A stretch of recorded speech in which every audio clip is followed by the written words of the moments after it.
कभी कभी आपको लगता है ना कि ब्रदर बहुत लंबा अरसा हो गया है, प्रभु मेरा उपयोग क्यों नहीं करते हैं, प्रभु मुझे यूज क्यों नहीं करते हैं। हो सकता है वो आपको बहुत समय ले रहा है तैयारी में, और 1.5 सालों में आप कुछ ऐसा करके जाओगे जो लोग 50 साल में भी नहीं कर पाए। विश्वास करिए।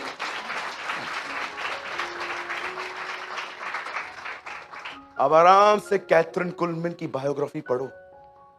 बेनिन बोलता है जैसे वो लाश के 8 साल इस्तेमाल की गई थी, कोई नहीं किया गया आज तक। वो एक हीलिंग एवेंजलिस्ट है और वो खुद के लिए भी कहता है, बोलता है मैं भी नहीं किया गया। वो कहता है वो लाश के 8 साल जिस पवित्र आत्मा के प्रेरणा में वो चली थी, जिस अभिषेक में वो वॉक करती थी, लाश के 8 साल उसकी मृत्यु की, वो कहता है मैं भी नहीं हो पाता। आज पता नहीं क्या करके गई है। आपको पता है, कभी ये मत सोचना कि मेरी सेवकाई जो है वो रुकी हुई है। परमेश्वर कभी कभी एक लंबा अरसा ले लेता है एक आदमी को तैयार करने में, और एक छोटे काम में वो ऐसा करवा देता है जो युगों तक याद रहता है। आज कौन है मुझे बताइए यूहन्ना की सेवकाई भूल सकता है? क्या सेवा थी उसकी। स्वर्गदूत जब उसके जब वो आने ही वाला था, स्वर्गदूत उसके बारे में कहता है, आप बिलीव करेंगे प्रभु मैं तो उससे दुआ करता हूं हमें ये देना। जानते हो वो क्या बोलता है? वह प्रभु के लिए एक योग्य प्रजा तैयार करेगा। व्हाट अ मिनिस्ट्री, कि वो लोगों को खुदा से मिलने के लिए तैयार करेगा। आप हैं ऐसे? आप देखिए आजकल कितने लोग हैं, लोगों को खुद के साथ जोड़ के रखा है, खाली खुद के साथ जोड़ के रखा है। नो, उस व्यक्ति को जब परमेश्वर ने बुलाया, उसको तैयार किया, उसके अंदर से पूरा निकाल दिया उसने। जब परमेश्वर आपको बुलाएगा एक नए व्यक्ति को कलीसिया में, तो वो आपको उद्धार के लिए बुलाएगा, लेकिन जब वो सेवकाई के लिए बुलाएगा आपको वो तैयार करेगा। इसीलिए कलाम पाक कहता है नया नया व्यक्ति परमेश्वर का जन न बने, कहीं ऐसा ना हो कि घमंडी बन जाए और शैतान सा दंड पाए। पढ़ा है आपने तीमुथियुस में? यही कारण है कि हम बहुत जल्दी सेवा नहीं देते किसी को। हम परखते हैं पहले कि जांच ले क्या करता है ये आदमी।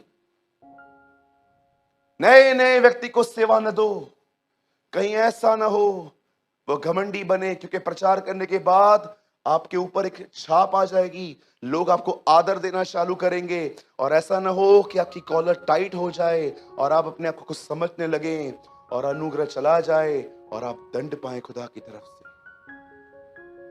आज मैं जानता हूं जो मैं घमंड से लड़ता हूं, मेरी सबसे बड़ी लड़ाई आज आत्मिक घमंड से है। जब लोग अप्रिशिएट करते हैं, ओ ब्रदर खुदा ने बात की, आपने हाथ रखा, ये हुआ वो हुआ, ये हुआ वो हुआ, रिजेक्ट करके दिखाओ इन बातों को। सुनने के बाद इसे अंदर नहीं लेनी है, ये लड़ाई करके दिखाओ। अरे उधर ही उधर ऐसे ऐसे, ऐसे, ऐसे बढ़ जाओगे ऐसे। जिस दिन में ऐसा हो गया ना, आप बिलीव करो, मैं यहां से प्रचार भी करूंगा ना, आपको लगेगा मात्र शब्द हैं, कोई सामर्थ नहीं है यहां पर। कई बार अगर आपको खुदा कहेगा ना, अगर आपको कोई कुछ कहे, आप देखो कुछ कुछ बहनों को देखो, भाइयों को देखो, आपको थोड़ा अप्रिशिएट मिले, अगले दिन देखो आप दूसरों को। है आपके अंदर घमंड से लड़ना? ये पब्लिक आपको ऊंचा उठा रही है, लेकिन आप पकड़ के बैठे हो, नहीं मैं इधर से नहीं उठूंगा, क्योंकि इसी जगह को खुदा पहचानता है। टेल मी, हमेशा याद रखना। यहां देखिए सब, जानते हो परमेश्वर ने यीशु को अपने दाहिनी ओर क्यों बिठाया है? बेहतर वो तो उसका बेटा है ना, बिल्कुल वो उसका बेटा था, है, रहेगा, लेकिन बाइबल उसके बैठने का ये कारण नहीं देती। बाइबल बताती है वो परमेश्वर के साथ इक्वल था, सेम विद गॉड। वो त्रिएकता का दूसरा व्यक्ति था, उसने डिसाइड किया वो इस फॉर्म को छोड़ देगा और मनुष्य बनेगा, और मनुष्य बनने के बाद भी वो संतुष्ट नहीं था, वो यहां पर आया, उसने डिसाइड किया अब वो मनुष्य से भी नीचे उतरेगा, वो सेवक बनेगा। सेवक बनने के बाद उसने अपना अंतिम दिन जो है लोगों के पैर धो के बिताए, मड निकाल रहा था लोगों के यहां से, और लास्ट में पॉल कहता है वो कुकर्मी की तरह मरा।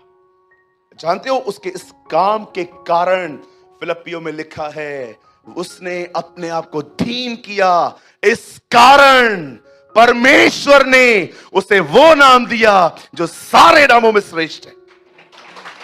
आप जानते हो परमेश्वर के वो दाहिनी ओर क्यों बैठता है? इसलिए नहीं क्योंकि वो उसका बेटा है, पर इसीलिए क्योंकि उसने अपने आप को शून्य किया है। मैं आपसे पूछना चाहता हूं, कितने लोग हैं, चाहे कितना भी लोग आपको उठाएं, आप वो जगह नहीं छोड़ते। इसीलिए लास्ट में अय्यूब अपनी किताब में लिखता है, my mouth is shut and face on the dust. मैं मट्टी में मुंह डाल के चुप रहूंगा। इंग्लिश में लिखा है, my mouth is shut and face on the dust. यही तुम्हारी जगह है।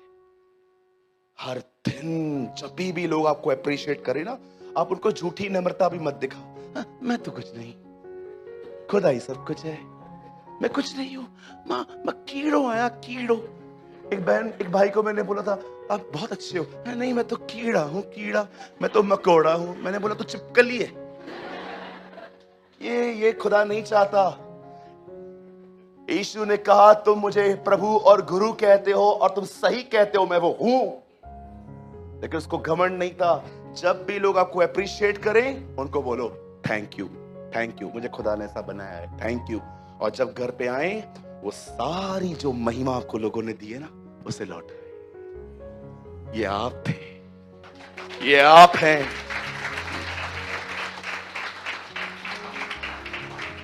जब भी आपके हाथ से अच्छी सब्जी बने और आपको कहें, बहन ओ आप तो पाव भाजी औसम बना लेते हो, आप उनको बोलो थैंक यू, खुदा ने मुझे सिखाया। ठीक है, आप वहां पर खड़े मत हो और बोलो नो नो। जाओ अपने किचन में और उसे कहो, तू महान कुक है। अरे तू ही तो महान कुक है, मछलियां तू ही तो बनाता था। उससे कहो तू महान कुक है। वहां खड़े मत रहो, अन्या गाला है। और बोलो, नहीं नहीं इतना काफी नहीं है, और बोलो। अब ये तो झूठी तारीफ मांगना है। खड़े हो जाते हैं कुछ लोग, खड़े हो जाते। मेरे ऊपर तो कभी मत खड़े रहना। मैं तारीफ बहुत हार्डली करता हूं लोगों की। आप मेरे सामने खड़े हो जाओगे ना, बोलोगे भैया बताओ पुलाव कैसा है, तेरी तरह ही है, मैं ऐसे बोल दूंगा। न झूठी तारीफ करें, न झूठी तारीफ सुने। लोग तेरी प्रशंसा करें तो करें, खुद मत कर।